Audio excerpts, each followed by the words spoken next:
भगवान शंकर ने कहा, प्रिया, प्रिय पार्वती, ये जो चिद्रूप अद्वितीय ब्रह्म है, ये श्री कृष्ण के अंश से ही है।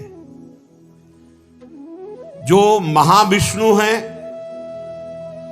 ये लिखा हुआ है, पढ़ना हो तो पढ़ लेना पद्म पुराण पाताल खंड में।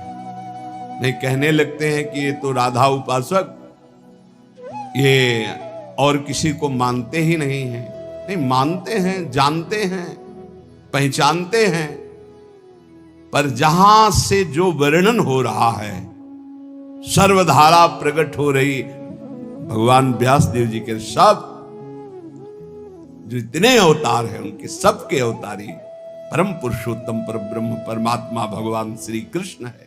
भगवान श्री कृष्ण की आत्मा श्री लाडली जो है, आप सुन लो, जो लिखा है उसमें भी छाती का अनुभव आपका क्या है? आपने क्या उसमें डूबकर प्राप्त किया है? हम राधा किशोरी की पढ़ी केवल बातें नहीं कह रहे, हनुमान जी तो है नहीं ऐसे छाती चीरा तुम्हें दिखा दिया कि श्यामा श्यामा मांस ही निकलेगा और कुछ नहीं दिखाई देगा, क्योंकि तुम्हारा मांस देखने वाले नेत्र हैं।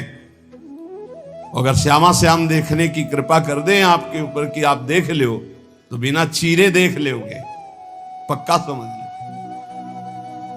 क्रोध और आवेश में अंतर होता है, ध्यान रखना। क्रोध होता है जब अपनी इच्छा के प्रतिकूल कोई बात होती है, और आवेश होता है जब धर्म और इष्ट के प्रतिकूल। जैसे भगवान शंकराचार्य जी के पास एक भैरव उपासक आया और उसने कहा कि आप तो ब्रह्म स्वरूप हैं, शरीर में राग आपका है नहीं? बोले बिल्कुल नहीं। बोले आपकी गर्दन उतार करके मैं भैरव सिद्धि के लिए जब कपाल स्वाहा बोलूंगा तो मैं सिद्ध हो जाऊंगा, हमारा काम बन जाएगा, आपको तो शरीर से कोई मतलब नहीं। बोले अभी उतार लो। वो तैयार हुआ तो उनका रुको, अभी सब सेवा परायण शिष्य देख लेंगे तो तुम्हें मार डालेंगे। कल 4 बजे आना, मैं गंगा स्नान करके वृक्ष के नीचे पीपल के ध्यानस्थ हूंगा, गर्दन उतार ले जाना। ऐसा ही हुआ। जे ही वो नजदीक आने के लिए खड्ग लेकर उद्यत हुआ, उसी समय स्वामी नरसिंहाश्रम जी को आवेश हुआ भगवान नरसिंह का, और स्नान कर रहे थे गंगा जी में, हुंकार मारी, छलांग मारकर पहुंचे और उठाकर पटक दिया, उस कपाली को फाड़ के फेंक दिया। और फिर शांत सन्यासी, फिर शांत सन्यासी। पूछा गया ऐसा? उनका मुझे कुछ पता नहीं। नरसिंह भगवान का आवेश एकदम तत्काल ऐसे, जो आवेश में वो क्रोध का नहीं होता। जब धर्म, राष्ट्र, इष्ट, इसके लिए नहीं कि साधु होकर के क्रोध करते हो। साधु होकर इष्ट की निंदा सुने, साधु होकर धर्म के विरुद्ध आचरण, शास्त्र प्रतिपादन। शास्त्र का स्वरूप क्या है? श्रद्धा, विश्वास, धर्म, इनकी स्थापना करना, इनकी भावनाओं को पुष्ट करके भगवत अनुराग में डुबोना। भगवत अनुराग में वाणी को बहुत ही संभाल करके, यहां समझना, इसलिए बोले भगवान शिव कह रहे हैं, केचिद वदंति तस्यांशम ब्रह्म चिद्रूप मद्वयम। उपनिषद में जिस ब्रह्म तत्व का वर्णन है वो इन बिहारी जी के एक अंश से है। तद्दशांशम महाविष्णु प्रवदंति मनीषिणः। मनीषी लोग जो शास्त्र के ज्ञाता जन हैं, वो कहते हैं कि वृंदावन बिहारी श्री लालजू के 10 अंश से महाविष्णु का अवतार हुआ। तद्दशांशम महाविष्णु प्रवदंति मनीषिणा, ये पद्म पुराण पाताल खंड। और सनकादि योगीश्वर अपने हृदय में जिन भगवान श्री हरि का चिंतन करते हैं, वो भी ये जो गर्दन टेढ़ी किए हुए, अधरों पर बंसी विराजमान किए हुए, ललित त्रिभंगी अनंत कामदेवों को भी मूर्छित करने की सामर्थ्य रखने वाले वृंदावन बिहारी जी, जो तिरछी चितवन से मंद मुस्कान के द्वारा करोड़ों कामदेवों की सुंदरता को ह्रास, उपहास, लघु कर रहे हैं, ये जो अपने अधरों में बंसी की ध्वनि कर रहे हैं, जो मुरली की ध्वनि से हमारे हृदय को प्रेमानंद में डुबो रहे हैं, त्रिभुवन को विमोहित कर रहे हैं, इनकी महिमा अगाध और अपार है। हे पार्वती जी, ऐसा भगवान शंकर। हे देवी, जिनके नखचंद्र किरणों की महिमा का वेद अंत नहीं पा सकते हैं, तो वेद प्रतिपादित धर्म में चलने वाले ब्रह्म ऋषि कैसे पा सकते हैं? उन्हीं भगवान श्री कृष्ण के संबंध में कुछ और बता रहा हूं, तुम सुनो और सुनकर मुदित आनंदित हो। ये त्रिगुण माया से रचा हुआ अनंत ब्रह्मांड है उन्हीं श्री कृष्ण के द्वारा। उन्हीं श्री कृष्ण के द्वारा ब्रह्मा विष्णु और मैं महेश्वर प्रकट हुआ। जितने भी देवता दैवी शक्तियां हैं, सब उनके करोड़वें करोड़वें अंश से उत्पन्न हैं। सृष्टि स्थिति और संहार की शक्ति युक्त से ब्रह्मादि देवता, ये सब उन्हीं महान बिहारी जी के वैभव हैं, प्रभु के वैभव हैं, श्री कृष्ण के। श्री कृष्ण रूप का जो करोड़वां अंश है, उसका जो करोड़वां अंश है, उससे कामदेव उत्पन्न हुआ जो पूरी सृष्टि को नचाए दे रहा है। सोचो, श्री कृष्ण के करोड़वें अंश के एक अंश के करोड़वें अंश से कामदेव प्रकट होकर पूरी सृष्टि को नचाए दे रहा है। वो श्री कृष्ण कितने सुंदर हैं। वो ब्रह्मांड में स्थित होते हुए किसको नहीं मोहित कर सकते। ऐसे श्री कृष्ण के श्री विग्रह की शोभामयी जो कांति है, उसके करोड़वें करोड़वें अंश से यह चंद्रमा और सूर्य का प्रकाश होता है। ऐसे तो तेजोमय हैं वो, ऐसे सुंदर है कि करोड़वें अंश के एक अंश से करोड़वें अंश में कामदेव का प्रादुर्भाव हुआ। श्री कृष्ण के प्रकाश के करोड़वें अंश से एक सूर्य, ऐसे परमानंद में रसामृत परिपूर्ण श्री वृंदावन बिहारी की महिमा का कौन पार पा सकता है। हे देवी, परम आनंद, परम चैतन्यता, विश्व ज्योति, ब्रह्मबोध, ये सब इन्हीं से प्राप्त होता है, इन्हीं से प्राप्त होता है। इनके श्री चरण कमल युगल नख रूपी चंद्रकांति मणि से निकलने वाली जो प्रभा, उसी तेजो ज्योति में पूर्ण ब्रह्म में लीन बताया गया है। और ऐसे विश्व को मोहित करने वाले मदन मोहन, जिनके करोड़वें करोड़वें अंश में सब सूर्य चंद्र काम आदि देवी शक्तियां, इनको श्री राधा जी अपने अधीन किए हैं, इसलिए इनकी प्राण वल्लभा है। यही श्री कृष्ण में शक्ति संचार करके आद्या शक्ति मूल प्रकृति होकर अनंत ब्रह्मांडों का क्षण मात्र में सृजन कर देती है। देवी जैसे उनके अंश से मैं हूं, ऐसे श्री राधा के करोड़वें करोड़वें अंश से आप सब शक्तियों का, देवियों का प्रादुर्भाव हुआ। इसलिए सर्वोपरि राधा पद रज स्पर्श महादेव, सर्वोपरि राधा पद रज स्पर्श, ऐसे स्पर्श से ऐसे महामाधुर्य सिंधु श्री कृष्ण का रसास्वादन होता है। भगवत स्वरूपा श्री राधा जी की महिमा और उनके स्वरूप को कौन वर्णन कर सकता है, जब वेद ही श्री कृष्ण के लिए नेति नेति वर्णन करते हैं।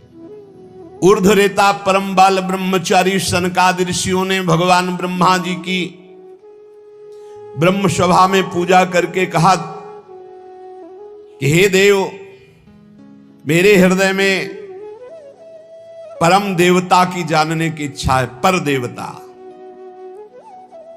जिससे सब शक्तियों का प्रादुर्भाव होता है, सृष्टि का हेतु भूता जितना भी सामर्थ्य शक्तियां हैं, ये सब कहां से प्रकट होती, कौन है इनका प्रकट करने वाला? श्री उपनिषदों में राधिकोपनिषद सनकादि के प्रश्न को सुनकर ब्रह्मा जी बोले, पुत्र वैसे तो ये बहुत गुह्य विषय है, गुप्त विषय है, अत्यंत गुप्त रहस्य भी अधिकारी के सामने बोल देना चाहिए, और तुम अधिकारी हो, क्योंकि निष्काम निर्विकार सच्चिदानंद स्थिति में हर समय स्थित रहते हो,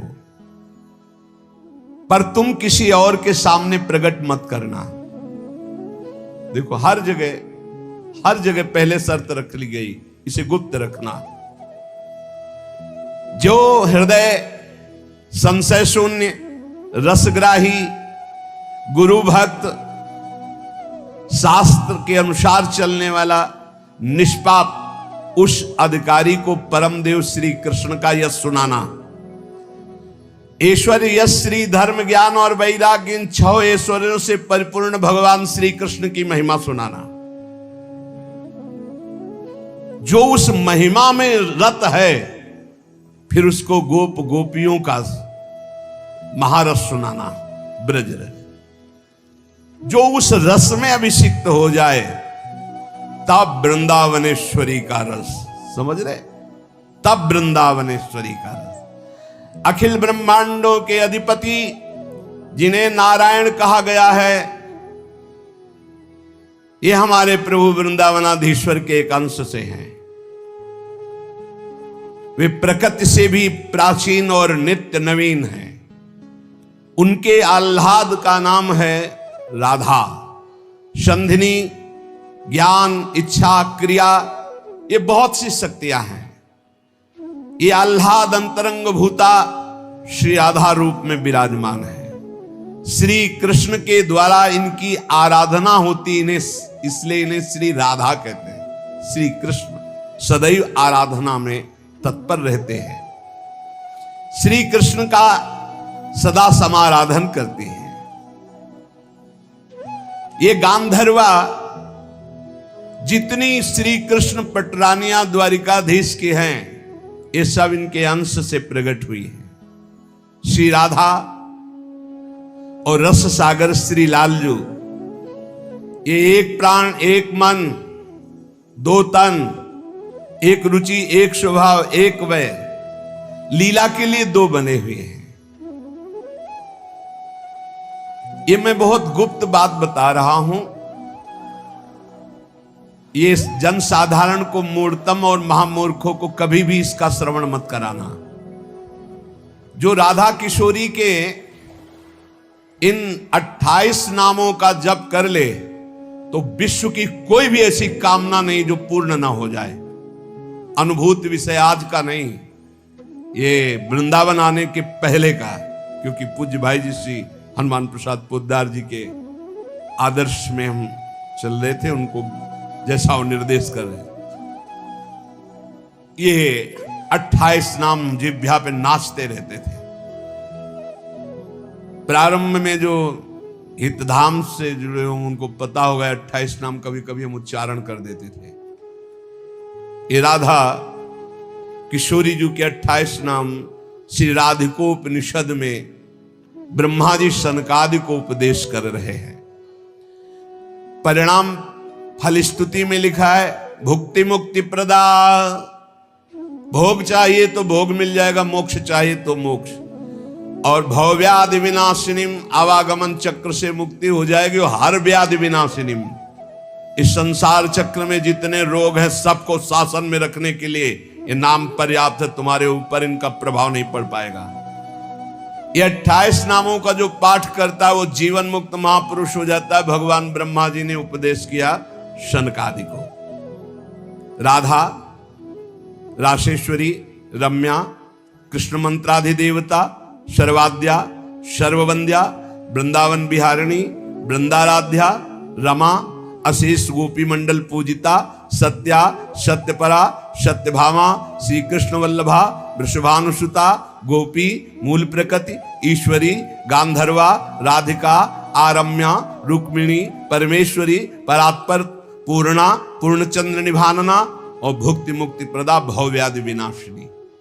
28 नाम मात्र जपने से समस्त कामनाओं की पूर्ति। ये तो हम आह्लाद का वर्णन कर रहे हैं। इनकी एक संधिनी शक्ति है जो भूषण, सैया, आसन, सेवा की सामग्री सब रूप धारण करती है। धाम, कुंज, निकुंज, जब हमारे प्रभु मर्तलोक में अवतार धारण करते हैं तो अवतार की पूरी व्यवस्था, भूमि की व्यवस्था हो, सच्चिदानंद भूमि, माता पिता परिकर, यही सब संधिनी शक्ति तैयार करती है। अवतार की कारणभूता ये संधिनी शक्ति है, ये क्षेत्रज्ञ शक्ति है, इनकी इच्छा शक्ति है के अंतर्गत माया शक्ति है। ये सतोगुण रजोगुण तमोमयी है, ये बहिरंगा शक्ति है, ये जगत की रचना करती है, ये अविद्या रूप है, ये जीव को बंधन में डालकर दुख भोगवाती है। भगवान की लीला शक्ति, भगवान की क्रिया से अनंत शक्तियों के स्वामी,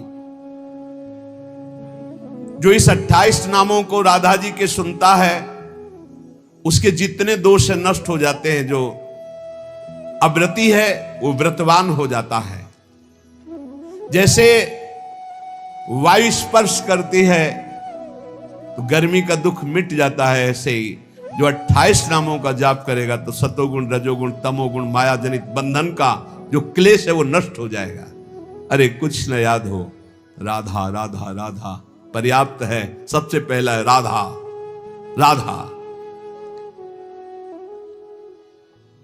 आत्माराम शब्द भगवान श्री कृष्ण के ऊपर सार्थक इसीलिए हुआ, आत्मा तो राधिका तस्य तवैव रमणादशौ आत्माराम इति प्रोक्तो मुनिभिर गूढ़ वेद भी।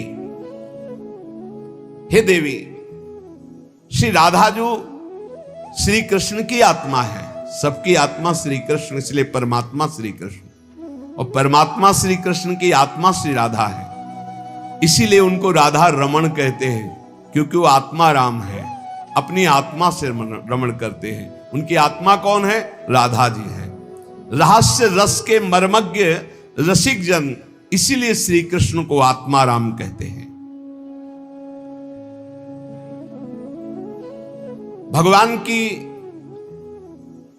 श्री यमुना जी कालिंदी जी आत्मा रामस्य कृष्ण से ध्रुव आत्मस्ति राधिका परिचय बताती है कि भगवान श्री कृष्ण को आत्मा राम क्यों कहते हैं, क्योंकि उनकी आत्मा निश्चित ध्रुव सत्य श्री राधा जो है।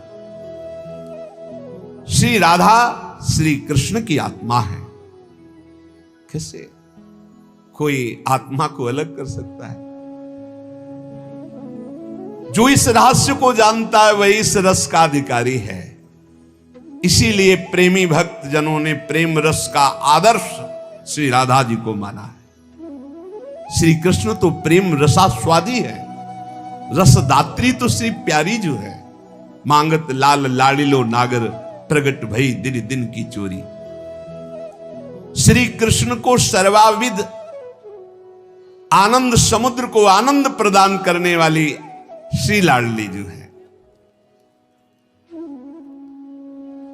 नित्य रासेश्वरी नित्य निकुंजेश्वरी श्री राधा किशोरी की प्रति जो जरा भी भेद बुद्धि करता है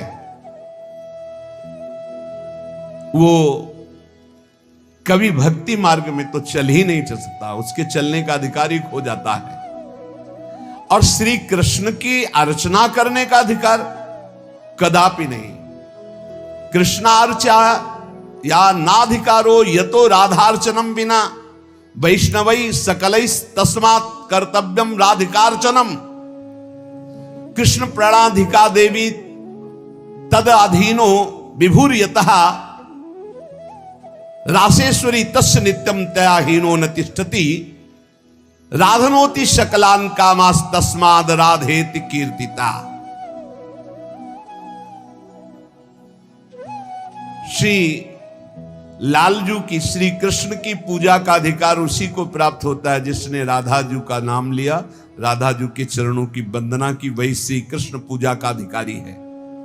श्री किशोरी जू की पूजा किए बिना श्री कृष्ण की पूजा का वो अनाधिकारी है, अधिकार ही नहीं माना जाता। जिसने किशोरी जी की पूजा नहीं की कभी प्रेम प्राप्त नहीं कर सकता। श्री कृष्ण प्रेम प्राप्त नहीं कर सकता बिना राधा जू की कृपा के।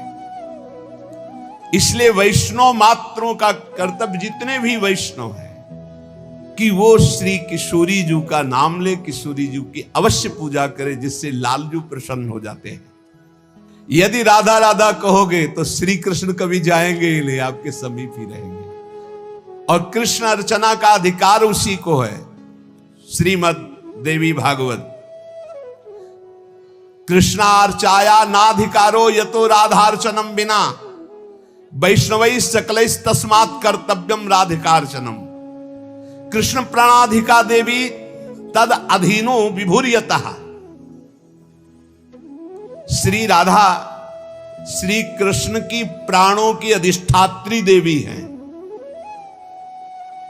कारण भगवान श्री कृष्ण राधा के अधीन हैं। ये रासेश्वरी भगवान रास बिहारी को अपने अधीन किए हुए हैं। इनके बिना भगवान की सत्ता ही नहीं है। कैसे, कौन सा ज्ञान प्राप्त किया जाता है शास्त्रों से, जिससे ऐसे महामहिम महिमा को न जान करके हम इधर उधर भटकने लगते हैं, संकटों में फंस जाते हैं, हमारी बुद्धि संशयों में फंस जाती। संशय संकट है। श्री राधा के बिना भगवान की सत्ता ही नहीं। शिव से मात्रा हटा दो, शक्ति हटा दो, क्या बचा? 100। शक्ति लगाओ शिव। तो शिव और शक्ति को कभी अलग किया ही नहीं जा सकता। ऐसे ही प्रेम और राधा, प्रेम बपू, प्रेम स्वरूप श्री कृष्ण और प्रेम का सर्वस्व सार राधा, प्रेमाधीन श्री लाल। राधा के बिना श्री कृष्ण की सत्ता ही नहीं। मैं राधा के बिना भगवान के बिना शक्तिहीन। संपूर्ण कामनाओं की सिद्धि श्री कृष्ण आराधकों की भी राधा जी से ही पूर्ण होती है। श्री राधा श्वेत चंपा कुसुम के सदस्य, गौरवर्ण, करोड़ करोड़ शारदी शशि के गर्भ का अपहरण करने वाली, एक साथ करोड़ करोड़ चंद्रमा शरद ऋतु के प्रकट हो तो उनकी भी चांदनी के गर्भ का अपहरण राधा मुखारविंद। श्री अंगों की असंख्य चंद्रमाओं की कांति झलमल झलमल हो रही है। शरद ऋतु के खिले हुए कमल के समान अधर बिंब के फल के सदस्य, कैसा सुंदर स्वरूप श्री राधा किशोरी का। और दिव्य नील साड़ी धारण किए हुए हैं, प्रसन्न मुखारविंद, मनमोहन के नेत्र इनके नेत्रों में अर्पित हैं। मुको तो भावती ठोर प्यारे के नयनन में, प्यारो भयो चाहे मेरे नयनन के तारे। बड़भागी है जो इनको नमस्कार करता है। ये रासेश्वरी कृष्ण प्राणाधिक प्रिय है, श्री कृष्ण को अपने प्राणों से भी अधिक प्यारी है। जितनी त्रिभुवन में मां है सब हमारी किशोरी जी के एक वात्सल्य समुद्र के एक अंश वात्सल्य से है। ब्रह्मेश्वरादि सुदरूह पदारविंद। कैसे? ब्रह्मा विष्णवादिभिर देवैर वंद्यमान पदाम्बुजे नमः सरस्वती रूपे नमः सावित्री शंकरी। यही हमारी श्री जी के अंश से सरस्वती जी प्रकट हुई। यही हमारी श्री जी के अंश से सावित्री, दुर्गा, भगवती, अंबा, चामुंडा, कुष्मांडा, ये सब प्रकट हुई। गंगा पद्मनी रूपे, यही अपने एक अंश से गंगा जी की रूप। षष्ठी मंगल चंडिके, यही देवी षष्ठी के रूप में, यही चंडिका के रूप में, यही मंगला देवी के रूप में। नमस्ते तुलसी रूपे, यही वृंदा रूपणी है, यही तुलसी रूप। नमो लक्ष्मी स्वरूपिणी, इन्हीं के अंश से लक्ष्मी प्रकट। नमो दुर्गे भगवती, यही दुर्गा स्वरूप। नमस्ते सर्वरूपिणी, यही सब माताओं के रूप में है। मूल प्रकृति रूपा त्वाम आपके ही अंश से मूल प्रकृति भजामह करुणार्णवाम। हे करुणा मैं आपका मैं भजन करता हूं। संसार सागरा दस्मात् दुद्धराम दयाम कुरे। हे करुणामयी दया करो मैं संसार समुद्र से मुक्त हो जाऊं। अभी तो मांग है, अभी श्री जी के प्रेम वाली बातें ही बहुत दूर है। इसलिए ये कृष्ण स्वरूपिणी कृष्णाल्हादिनी हमारी श्री स्वामिनी जी, देवर्षि नारद जी भगवान शंकर के दर्शन करने कैलाश गए, तो जब महापुरुषों का मिलन होता है तो गूढ़ चर्चा होती है। भगवान शिव ने नारद जी से कहा क्या सुनना चाहते हो? बोले प्रभु आज जो जिस आनंद में आप मगन हो सुनाओ। भगवान शिव ने कहा हम तुम्हें राधा जस सुनाते हैं आज। भगवान शिव कह रहे हैं जैसे ब्रह्म स्वरूप श्री कृष्ण प्रकृति से परम अतीत हैं, ऐसे ही ब्रह्म स्वरूपा निर्लिप्ता प्रकृति से अतीत ये श्री राधा है। नारद जब समय समय पर भगवान अवतार लेते हैं तो उनके साथ उन्हीं के अंश से ये राधा किशोरी अवतार लेती है। हरि नित्य है, सत्य स्वरूपा है, तो ये परमात्मा की परा देवी ये राधा है, ये रासेश्वरी, ये रम्या, ये रामा, ये कृष्ण कामिनी, रासोद्भवा, कृष्ण कांता, कृष्ण वक्षा स्थल स्थिता, कृष्ण प्राणाधि देवी, और इन्हीं से महाविष्णु का प्रादुर्भाव होता है। ये महाविष्णु की भी जननी है। सर्वाद्या विष्णु माया च सत्या नित्या सनातनी, ब्रह्म स्वरूपा परमा निर्लिप्ता निर्गुणा परा। ये ब्रह्म स्वरूप है, परम निर्लिप्त हैं, निर्लेप हैं, कोई भी प्राकृत गुण इनका स्पर्श नहीं कर सकता। ये परा है, ये वेदातीत तत्व है। नारद अंतरंगैस्तथा नित्य भूतैस्तैश्चिदादिभिः गोपनादुच्यते गोपी राधिका कृष्ण वल्लभा। ये श्री कृष्ण प्रिया राधा अपनी चैतन्यता से ही सबको चैतन्यता प्रदान कर रही है। जितनी शक्ति है जिसमें भी, जितनी जहां तक, वो सब इन्हीं से प्रकट है। और ये सबसे बिलग भी अत्यंत रहस्य है, गोपनीय है, इसीलिए इनका शास्त्रों में एक नाम गोपी कहा गया है। गोपनाथ दुच्यते गोपी राधिका कृष्ण वल्लभा। ये जो कृष्ण वल्लभा श्री राधा है, इनको गोपी कहा गया क्यों? बोले गोपनाथ दुच्यते, ये बड़ी रहस्यमयी है, ये बड़ी गोपन वस्तु है।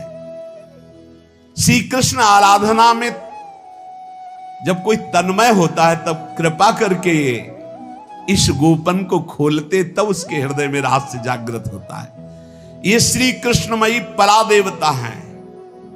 देवी कृष्णमयी प्रोक्ता राधिका पर देवता, सर्वलक्ष्मी स्वरूपा सा कृष्णाल्हाद स्वरूपिणी, तथा सा प्रोच्यते विप्र ह्रादिनीति मनीषि भी, तत्कला कोटि कोट्यंसा दुर्गाद्या त्रिगुणात्मिका।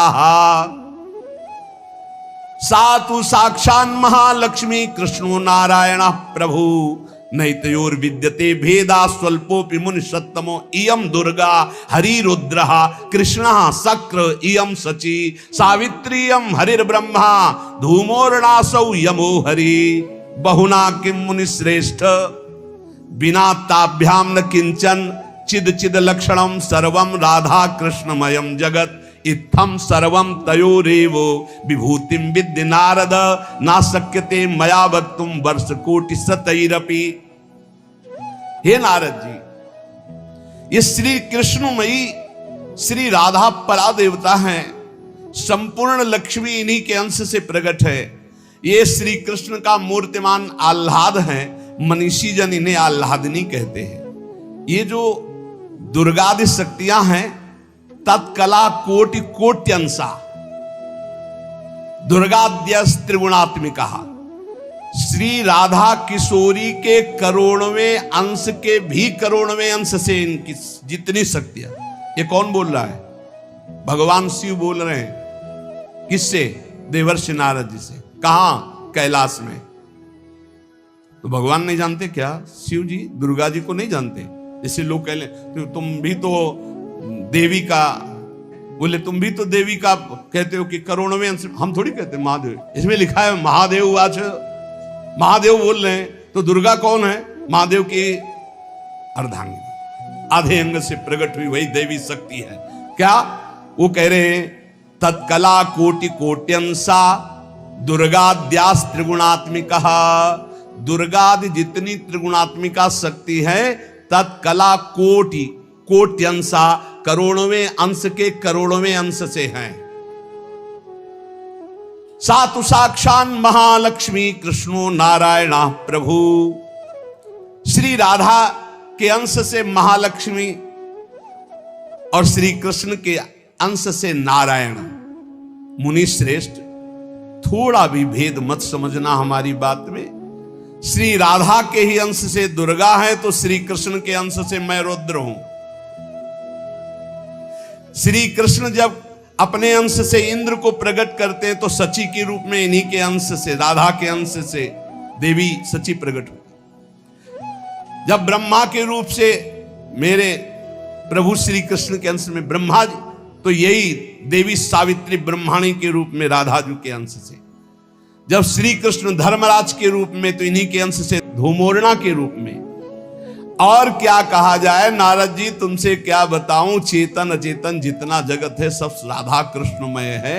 इनकी विभूतियों का वर्णन मैं यदि 100 करोड़ वर्षों तक करूं तो भी नहीं कर सकता, ऐसे राधा कृष्ण की अपार महिमा है। इसलिए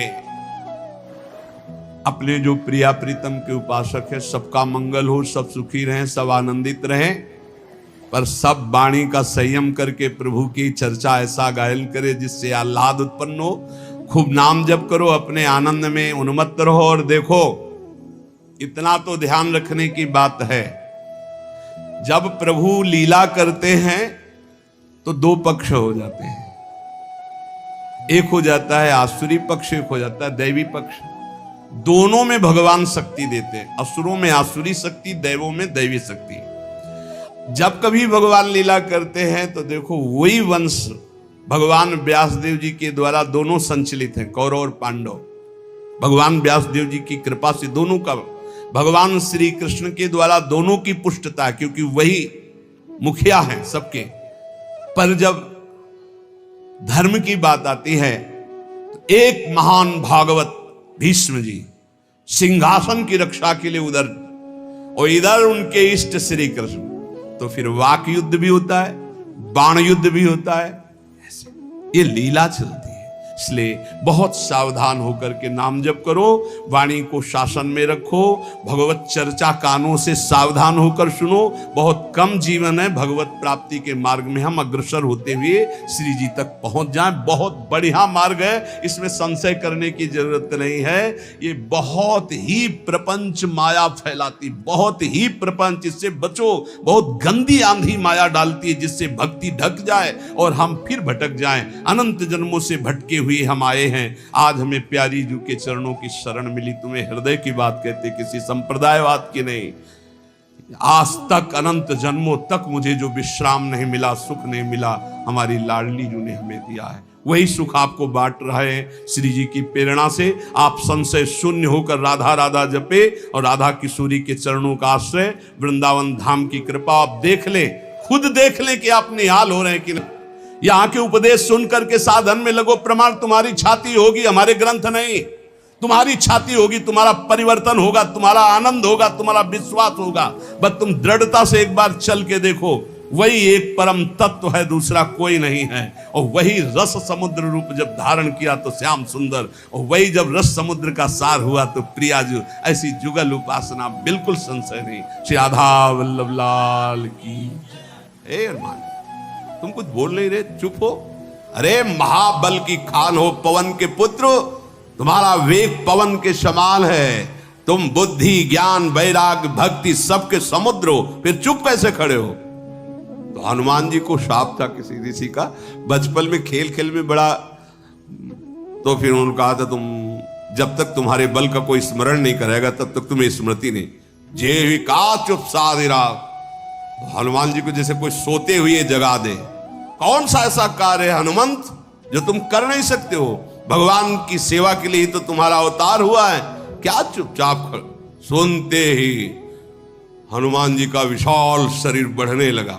स्मृति जागृत, पर्वतों का राजा सुमेरु, ऐसे मानो हनुमान जी ही हनुमान जी, विशाल काय, स्वर्ण जैसी कांति, अद्भुत तेज, मानो दूसरा सुमेरु पर्वत विराजमान हो गया हो। क्या करूं? जांबवान से पूछो, क्या करूं?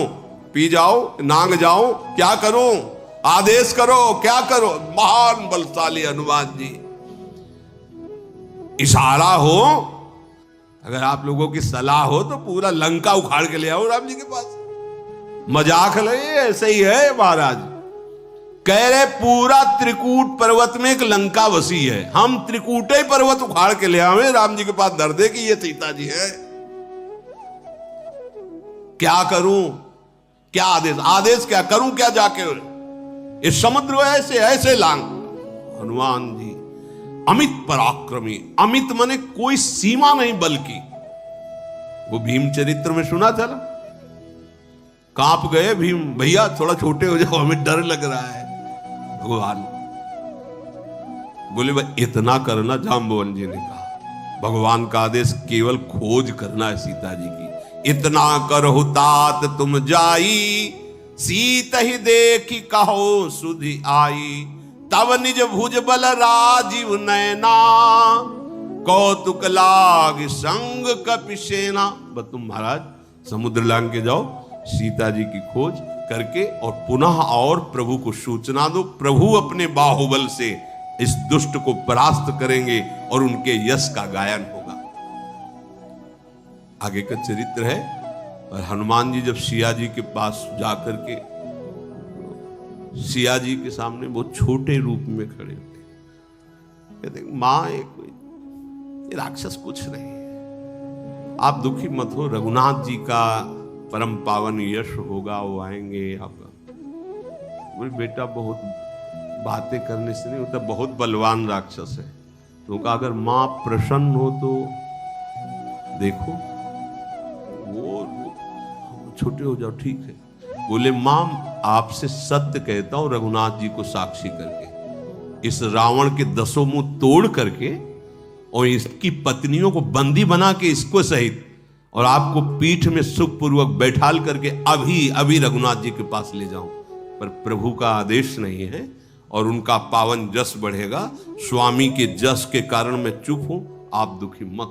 महाबलशाली हनुमान जी महाबल